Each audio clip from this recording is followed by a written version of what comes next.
Welcome to Macon Memories. I'm Lynda Wright at Randolph-Macon College, and today is April 29th, 2026. I'm happy to welcome Ellen Stack to Macon Memories today. Welcome, Ellen. Thank you for having me. So to get us started, tell us a little bit about your background, your personal and educational background, and how you happened to come to Randolph-Macon.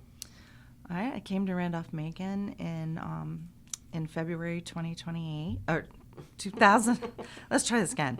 2008, and I was leered here from the University of Richmond. I had worked with Laura Doherty, who had come out here as the director of annual giving, and she called me, and she and I had worked with her at University of Richmond, and she said, "I need you."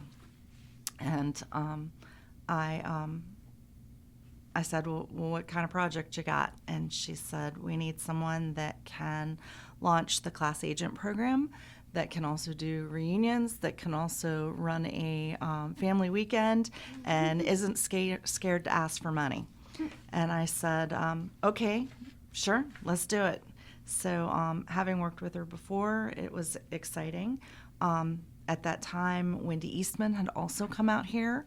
Wendy Eastman was the campaign, had been hired as the campaign director.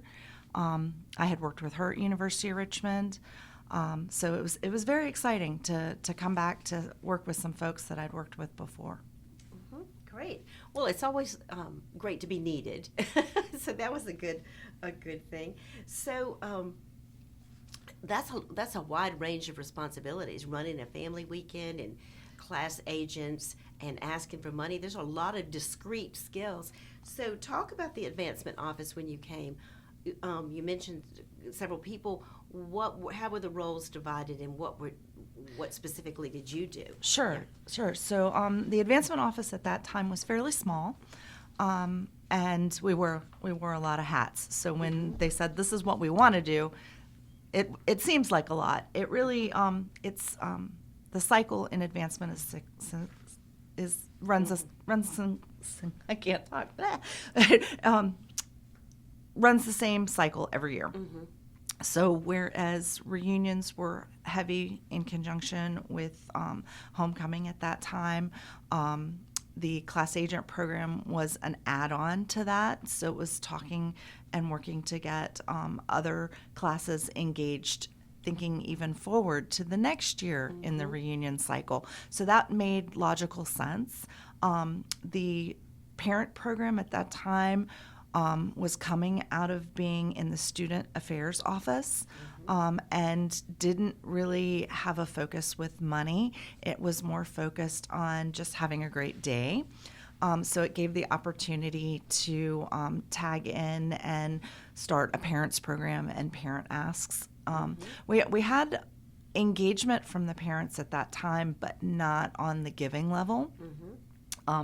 It also gave the opportunity to for the advancement office to step in and make an ask of parents, get those parents more engaged, get those parents that have athletes more engaged in the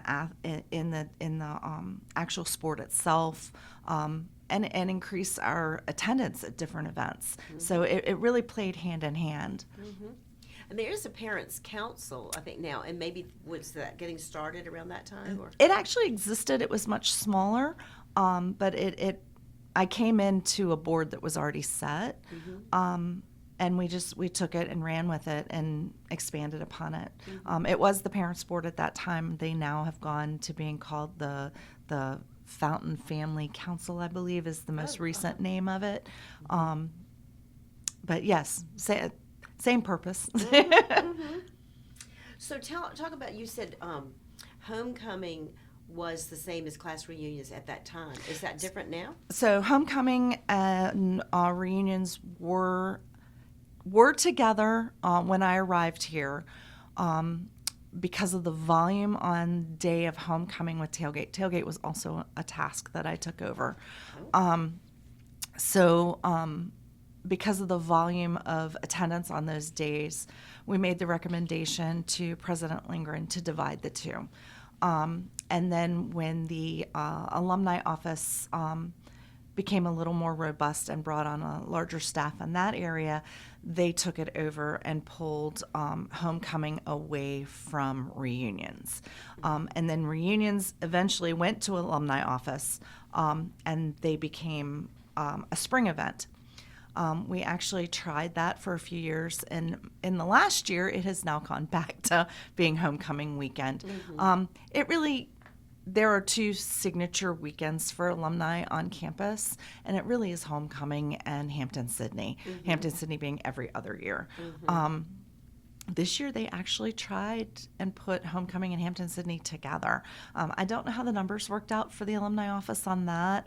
Again, that is a task that I had very early on in my career here, but as we grew, pieces were divided off. And there was a lot of drama around that, I remember, but part of it was just the way the calendar fell. Oh, absolutely. I mean, I think the the football schedule set years in it. Years in advance, and then you try to work around the holidays and all of the things. I'm sure it's very complicated. Yeah, the football schedule is set long before the academic calendar's even set. So you're looking at it going, well, we won't even have students on campus that day. Right, if it's fall break. And Absolutely. There's so many factors that go into that. So the alumni office, I think what I'm hearing you say is during your time, the alumni office grew. Oh, absolutely. And kind of, yeah. that broke off, so they took over some of the responsibilities that had been in advance. Yeah, when I arrived here, it was just Susan Donovan. Yeah. She was magical and did everything, Yes. but as we grew and projects grew and we expanded, we had to branch them off and have them grow as well. Right. So as that happened and the alumni office took some of those responsibilities, homecoming and events, more like the events part, then your role must have changed, and talk about some of the things you did. It did. So my role, like I said, I was hired as a fundraiser. My role expanded very early on within the first 2 years. We recognized there was a need more for operations and someone to oversee the gift accounting and receipting side of the house. My position as a gift officer evolved into being the director of advancement services. And I oversaw direct mail going out of the college. I oversaw phone-a-thon stuff. I oversaw the individual that handled it. The individuals that oversaw all of money entry for the college, all of gift receipting, all of general mailings and acknowledgments, all of that filtered off of my desk. My main responsibilities that stayed with me, besides oversight for the team, was tailgating, family weekend, and homecoming, those large operational events for the college. And at that time, we had Charlotte Parrish with us, who we have lost since then. But Charlotte Parrish oversaw anything that was presidential. So she had commencement, she had the dinners at the president's house. She had all of trustee events. Oh, wow, yeah. So that was kind of how our lines drew. If it was a event that was being hosted by, the annual giving team, a lot of times my hands were in it with name tags, tracking events, that sort of thing. Yeah. Wow, I do remember Charlotte. She did a great job. She was phenomenal. Yes. That's all right, very good. We'll talk about the alumni giving, because I do want you to be able to brag on the rate of alumni giving at Randolph-Macon. I think for the record that's important to say. Thank you. Yes, while I was here, the highest percentage we reached as alumni percentage was 40%. In more recent years, it's been in the high 20s. So this past year at 28%. That is not a bad thing. With the increase in applicants and the increase in admissions and growing the campus size, we have also grown the amount of alumni we have graduated each year, so our denomination has changed. Whereas, when we were graduating 100 students every year, our numbers were very low. It was easier to reach that 40%. When we are now graduating classes in the high 360 plus area, that is made the difference in our numbers. So we are still extremely high. We're still in the top 25 in the nation, which is a huge bragging point. So thank you for letting me brag. And I would say you're in the top 25 institutions, not Yeah, 25%. Yeah. Like the No, 20 in the institution. My apologies. Yeah, no, just to say, because I think of an institution of our size, that is remarkable. Yeah. And, a statistic any institution in the country would be happy to have. So We have phenomenal alumni. We have extremely dedicated, devoted folks that understand the purpose and really rally behind our goals and our directives. So it's good to have a mission. Well, I just want to go back to something you said earlier about focusing on the parents and the family giving. I think that's a fairly recent phenomenon in higher ed, where you really focus on not just the student but the parents. But I just wanted to say, I interviewed Alan Rashkin a couple of years ago, who was chairman of the College Board of Trustees, and the year he stepped down as chair, I interviewed him. He was a class of 1969. But his father, Julian. yes, gave a, well, you tell, but I just assumed he had been an alum, but he was not. No, he was a parent donor. Yeah. And do you want to, so Alan Rashkin's father was so dedicated and committed to Randolph-Macon as a parent, who had not even gone here, that he endowed a faculty scholarship. He was so impressed with the faculty who had mentored his son and grandchildren by that point. But I was so impressed by that, like as a parent, that he didn't have that personal experience of going here, but was so committed. Absolutely. And that Rashkin Fund has just, supported so many faculty in their research. Not the only one either. We have a lot of, there's a lot of traditionally father and then child alumni that came through here. And I mean, you have families that have multiple generations that have come through here, and it's just impressive. It's impressive, our legacy program on that side. And that really helps, I'm sure, with the alumni giving, if you've got the tradition of the father and the son, or the legacy. And now fathers and daughters. Yeah. Yes, yeah, very good. Okay. Well, I appreciate what you said about the advancement office having to focus on the operations side. They had, like the cyclical process, but on the operations side, you were very instrumental in that. Before we move on to anything else, anything else you want to say about that? No. The advancement office, like I said, does work in a cycle. Right now they should be preparing for incoming freshman students and incoming parents and getting that data in. We oversee a very robust database that that integrity was a huge priority on our team, and keeping the information as up to date as possible. We put in the Razor's Edge NXT system a few years ago. We actually launched during COVID. Oh, wow. Everybody went on furlough, and I was launching a brand new program. So, oh, wow. But so that was it's a key instrument. It is the MacDaddy system in advancements programs for all nonprofits. So we were very lucky to have a president at that time that recognized technology was important, and that was really good. And then allowed us to to maneuver it at a pace where we could learn it at the same time. So, well, congratulations on that and doing anything substantive during COVID. It was an effort. So thank you for that. Well, you've mentioned several names of people who've been in the advancement office and moved on, or can you talk about any other mentors or influential colleagues that you worked with over the years? Oh my. Oh, you caught me on a. Oh. Well, you've mentioned several of them. Well, I mean, I would say that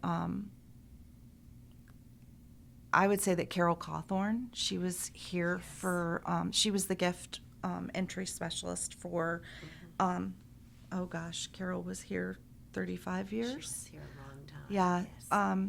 just her knowledge of individuals, though she didn't see their faces, just was impressive. Her attention to detail, her procedures really set us up in a way that you just folks don't get credit for that sort of thing, and she really deserved it because between her and Paula Purdue, the two of them had just organization beyond, and you really when I stepped in to oversee both of them, it really I didn't oversee them. They had to they just worked with me. They were Right. colleagues. Yes. There really wasn't much that I could do to assist them. They knew their jobs. And at that point, both of them had been here 35 years. It was just crazy. I mean, when I started in Mary Maxwell was in that office. She'd been there 45 years, and they knew everybody, and all I could do was just follow along and learn. And I am very blessed to have been, accepted by them, one, and then just, and pick up everything I could learn from them. So. That's awesome. And that behind the scenes work, you're right. I mean, that's what everything is built on, and it doesn't always get the credit that it deserves. So thank you for that. I do want to mention, looking at your resume and things, that you have quite a few educational accomplishments, a lot of degrees, as my husband would say, more degrees than a thermometer. And I wanted to call some of those out because you got some of this education while you were working at Randolph-Macon. I did. So talk about what motivated you for going back to school and the specific programs you were in. So my undergraduate degree is from High Point University. I have a degree in literature. And then I have a post-baccalaureate from University of Richmond in human resources. That skill there really brought me to lead a team. My literature degree, obviously, my experience at High Point set the foundation for everywhere I've gone. But the class that launched my career, I took a computer programming class there. And in my senior year, just as a filler class, I took an HTML class and learned to write when web design was first beginning. And that is actually what got me. When I came out of school, I went to a temp agency, and they immediately were like, "We have a nonprofit that is in need of someone to do this. Can you do this?" Sure. So I went to work for the American Heart Association. I was in operations, but nonprofit, and I left there and I went to work for Wake Forest. And while at Wake Forest, I started dabbling in looking to get a master's degree. I took several classes there while a student, as a student, in their Master's of Liberal Arts program. So when I finally decided to get an additional degree, I decided to continue in the liberal arts. I had done some courses in meditation, Lectio Divina, in a lot of the more artsy side of religion. So my liberal arts degree focus was in religious art. And I did that through the University of Richmond. So I have a master's of liberal arts there. Again, playing off of that, when I finally decided to go further and I went to seminary, what led me there was an exhibit on the St. John's Bible. They had featured it at BTSR, Baptist Theological Seminary of Richmond, and I had gone to see it. And while looking at the artwork, I got to talking with their admissions individual, and she she said, you know, you'd be a great candidate to consider a theological degree. And I had never really thought about it. My mother, at very early on, had been like, you need to go to seminary. My mom knew I had a fascination in religious art. She knew that that was an area that always inspired me. And so when I told her I was going to seminary, she actually cried. So, and I'm like, my intention was never to get a divinity degree and preach, but it was more the curiosity side of where am I going with it. I am published. I do have a book. Tell us the title of your book. It is, for the record. It is, oh, gracious. I shouldn't have asked you. No, I just spit it out. I'm a librarian, so I can look it up.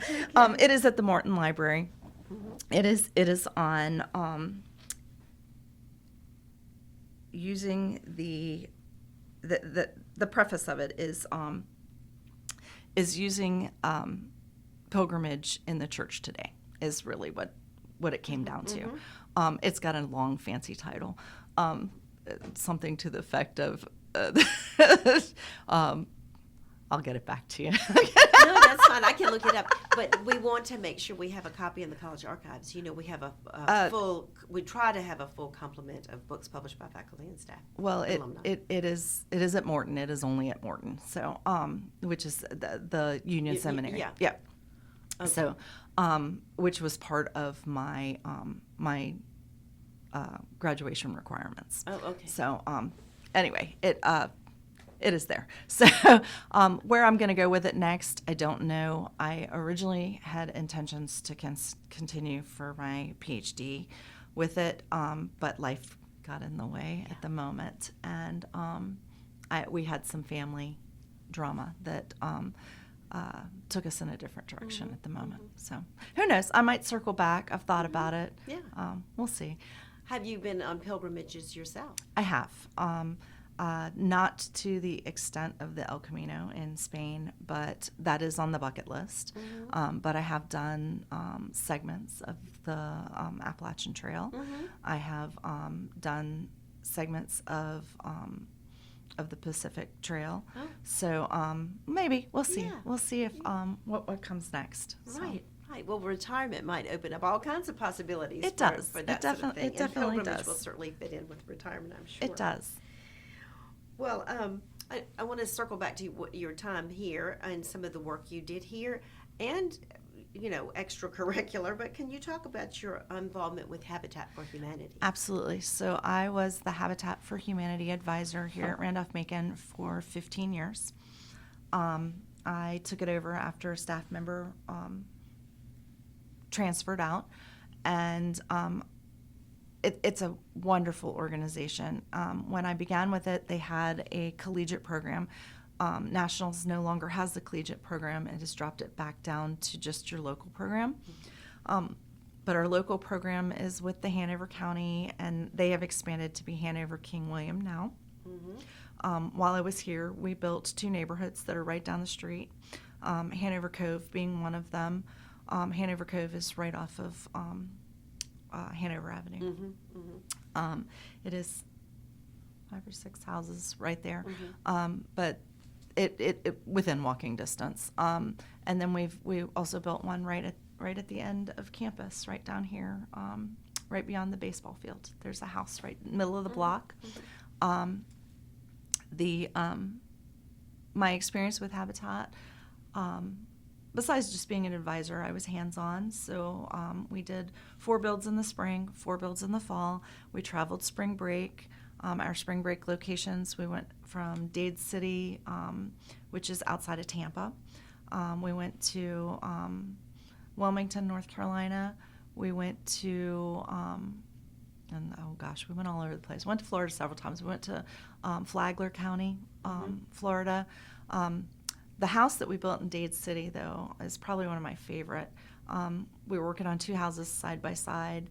We learned a lot about hurricane prep and hurricane strapping and putting rebar in your building, actually, and keeping the roof on. So they had an actual hurricane hit about 2 years after we built that house, we were one of the few houses left standing in the neighborhood.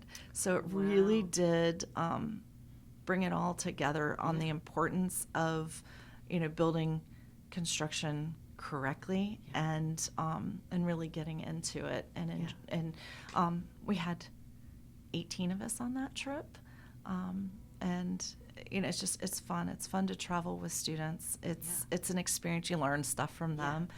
They also keep you young, and they hold you accountable. So you have to know your skill set, and to be able to train them on their skill sets. So it's a lot of fun though. But it is also a faith-based organization. So we took everything very seriously, and we had a lot of fun with it. But you also recognize that you're doing something for the better of others. And a lot of times you get to meet the new homeowner. That's always a joy. And when we built in Wilmington, North Carolina, the homeowner built with us, and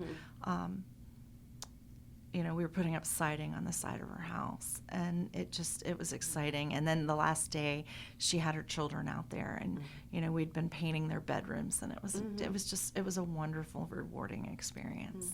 That's awesome. That's great, and a great experience for you, and a great experience for our students, and for the homeowners that are getting a place to live, their own home, owning a place to live. Yeah, that's wonderful. And I just want to state for the record, as you mentioned, you were the advisor of the Randolph-Macon chapter when they had collegiate chapters, and you did receive the ODK Leadership Award for your work with that. I did, as well as the Rodney Bardwell. I got that one as well. Oh, congratulations. So, the chapter did. So, but no, they weren't mine. They were theirs. No. We earned them together. So. Good. Well, this segues very well into my next question, which is, what are you most proud of from your work at Randolph-Macon? Probably my interactions with the students that later became alumni. That is probably what I'm most proud of. I had quite a fleet of student workers over the years, and I got to mentor them, and that side of it is probably what I found the most rewarding. They've gone on to extremely amazing jobs. A few of them come to mind. Some are with the Sheriff's Department. Some are with New Kent Police Department. Some are directors of development at nonprofits locally. So I could probably ramble on. A lot of nurses. I've had a lot that went on to be nurses. Not through necessarily our nursing program, before even our nursing program. Okay. They left us and went on. Several of them went on to the Bon Secours program and proceeded, which seemed to be the trajectory before we built a nursing program. So yes, I think we definitely needed it, but yes, no, the joy of working with the student workers and getting to know them, getting to know their families. I had several sisters that came through, and I got to know them. The 4 years they were here, then the 4 years their sibling was here, and in fact, I was with several of them this past weekend. So we've remained friends, and as well as, I have several that will call me. What do you think about this? I'm looking to, go on and get another degree. Do you agree with what I'm thinking? And I'm like, you have far exceeded me already. But I appreciate you wanting to talk through it and learning more. Lachelle Lewis is probably one of my brightest. She's a star. She's a star. She's just a rock star all around. And she was a student worker of mine. She went on to, work for me as an employee, and then she's someone that I consider a friend. And, I would take her call now if she called. Well, that's awesome. So you continued that mentoring even after the students had graduated, continuing that, and that will certainly be something you would just continue in those relationships. Oh, that's absolutely, because I consider them friends. Yeah. I got to know them way too well, and as students, even the Habitat students, I got to know so many of them so closely that if they called today, I'd be like, yeah, let's get together. Oh, that's awesome. That's wonderful. Well, what do you what were some of the biggest challenges you faced when you were working at Randolph-Macon? Oh, biggest challenges.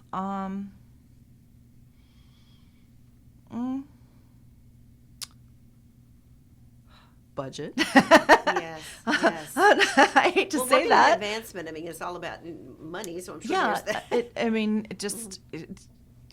Trying to keep everything as tight as possible and best use your best resources. That was probably the biggest obstacle we had.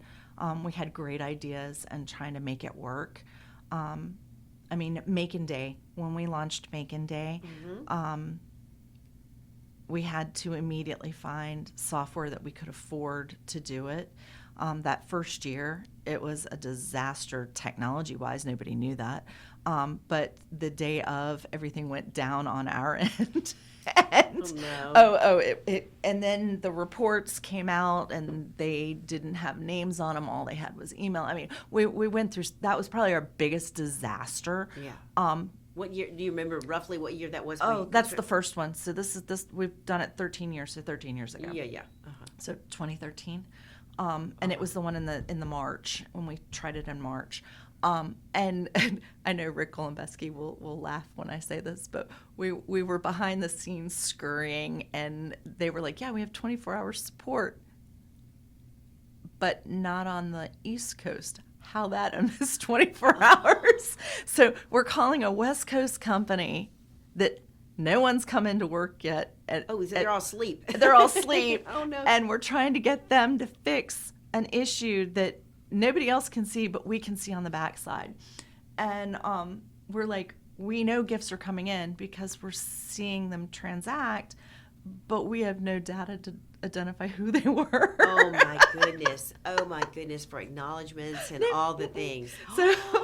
So that was probably the craziest project that went down that gives me hives thinking about it. So round 2 on that, on Macon Day, I had to have a little more control over it. Did you get a different company? We did.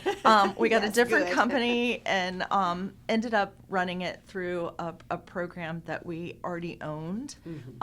It just took a little more preparing to get it running, and it's the same system they've used the last dozen years. But that first year was probably the biggest obstacle we came across. The other obstacles, I mean, every event has something that you miss a name tag, you